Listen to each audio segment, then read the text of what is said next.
वफात के बाद अल्लाह उनको बख्शे। लेकिन पिछले 2 साल से जो पाकिस्तान में हो रहा है, मैंने शायद पहली दफा अपनी कौम को पहचाना। खान साहब को अल्लाह बहुत लंबी जिंदगी दे और उनको खैरियत से वापस लेके आए।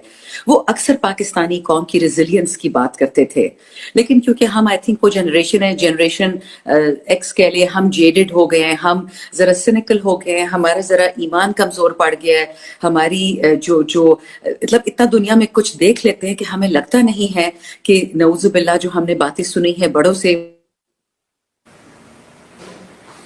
वो शायद ईमान की बातें, जिहाद की बातें, मुकम्मल एक सिर्फ की बात, एक सोच की बात कि जी हम भी कोई चीज है, हमें अल्लाह ने अशरफुल मखलूकात बनाए, ये सारी बातें मुझे भूल गई थी। मैं सच बता रही हूँ, असेंबली में भी 3.5-4 साल गुजारे, बहुत कुछ देखा जो अच्छा नहीं था। कुछ लोग तो ऐसे भी देखे ऑब्वियसली जो दूसरे लोग हैं, हमारे लोग नहीं, कि वो लोग अल्लाह की किताब पे भी हाथ रखे झूठी बात कहते थे, तो इंसान का दुनिया से और जिंदगी से दिल उठ गया। और ये इमरान खान हमें बार बार कहता था कि नहीं नहीं, आपने दिलासा, आपने दिल, आपने हिम्मत नहीं हारनी। मेरे पाकिस्तानी, हमेशा कहते थे मेरे पाकिस्तानियों, कहता है इनमें जो रेजिलियंस है वो आप लोगों ने नहीं देखी। और नेचुरली इंसान सोचता था कि पता नहीं खान साहब किन पाकिस्तानियों की बात करें, हमें तो कोई नहीं नजर आता। But I swear on the Holi Quran के पिछले 2 साल से, अब अप्रैल में 2 साल पूरे हो जाएंगे वोट ऑफ नो कॉन्फिडेंस के, जिस रात से 2 करोड़ से जायद पाकिस्तानी निकले सड़कों पे, वो पाकिस्तानी ऐसे ऐसे इलाकों में निकले जहां पे हमारी कोई तंजीम ही नहीं है। लाड़काना और सखर में कौन निकलता पीटीआई के लिए, बट वो पीटीआई के लिए नहीं, वो पाकिस्तान खान के लिए निकले थे। जिस तरह अली ने बोला, वो इमरान खान के लिए निकले थे, वो पाकिस्तान के सच्चे बेटे के लिए निकले थे। वो अपना प्रोटेस्ट रजिस्टर कर रहे थे कि आपने क्या किया।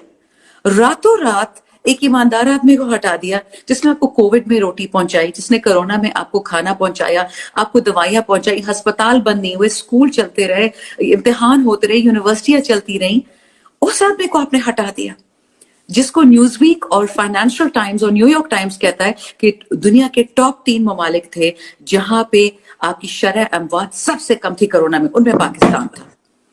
और आपने उस आदमी को हटा दिया। जिसने आपको लंगर खाने दिए, आपने उस आदमी को हटा दिया। जिसने आपको पनाह गाहें दी, आपने उस आदमी को हटा दिया। जिसने आपको कोरोना जैसी मुजिर बीमारी से वो वैक्सीन ला की थी कि जिससे हम जिंदा रहे, सेहतमंद रहे। ब्राजील में देख ले, अमेरिका में देख ले, जर्मनी में देख ले, यूके में देख ले। तो जब आपने उस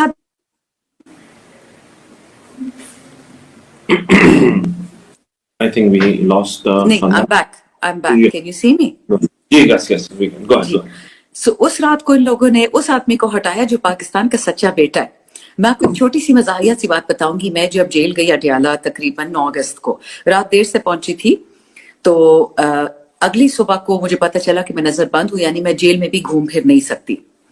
अब नेचुरली इंसान तंग हो जाता है जगह बैठ बैठ के, लेकिन इसका यह मतलब नहीं था कि जेल की खवातीन नजरबंद है। तो पंजाब